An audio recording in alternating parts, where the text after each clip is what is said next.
was the only thing that really fit my needs as someone who was traveling and had experienced this. I called right away, and right from the beginning, I felt a huge sense of relief. I don't know where I would have been if it hadn't been for the assistance from this organization. I felt just instantly like there was a hug over the phone. Calling just gave me that first step of knowing at least someone's there for me.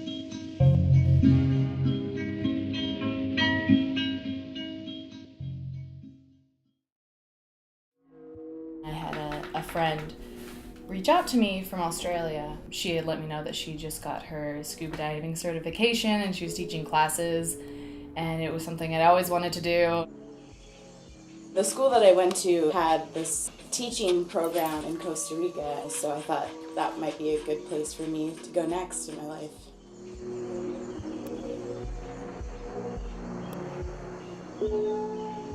I based the program on what I experienced overseas, but then as we have grown over the past 17 years, more and more aspects of this work come into focus as we get different cases from different parts of the world. And in 2010, we saw an increase in calls from American women and a few men who had been sexually assaulted in foreign countries. Now we have a full 2 programs, the domestic violence program, and then also SASHAA, sexual assault support and help for Americans abroad.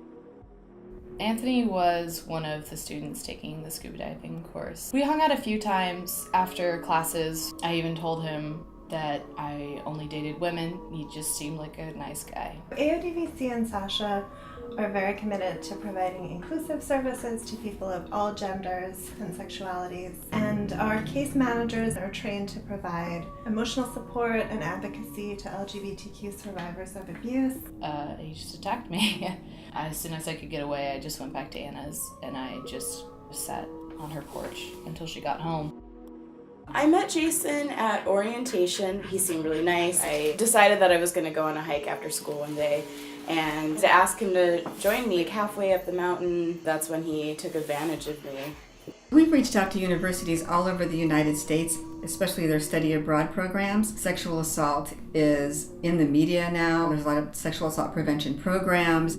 After that, I went home and I was beside myself. I didn't know what to feel, how to feel, and I didn't know anyone there. With SA survivors, we want to make sure that they have the space that they need to tell their story, but that there's no pressure to tell it in any kind of cadence or time limits. I was so scared, and as soon as Pamela picked up the phone, she was warm and welcoming and calming. I just felt listened to. Her next steps were seeking medical attention, after which she was very interested in being connected to a lawyer.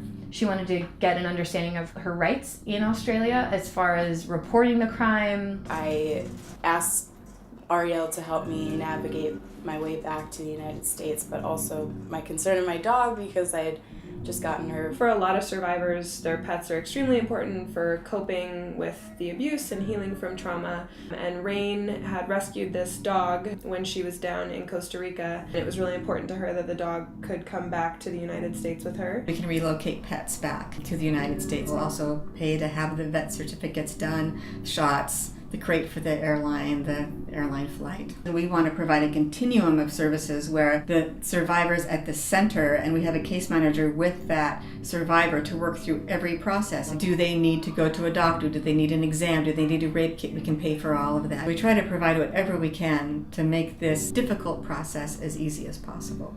I was connected to a lawyer in the area that was able to see me within 24 hours for a consult. He offered to help me with everything free of cost. In Australia, it is not illegal to report sexual assaults. In some countries, it would be unsafe to walk into a hospital and seek medical attention based on those types of injuries. In certain countries, it's illegal to have sex outside of marriage, so sexual assault would fall under that category. People can email us at knowbeforeyougo@866uswomen.org or call our hotline. And one of our regional experts will send a country profile with information on cultural norms, laws around gender-based violence, and then instructions on how to reach us toll-free from that country. You can't go wrong by calling, even if it's just for some emotional support. Knowing that I'm making a step, taking my power back was helpful. We want people to travel. I mean, study abroad is an amazing experience. We hope nobody is sexually assaulted. But if they are, we are here 24 hours a day, 7 days a week.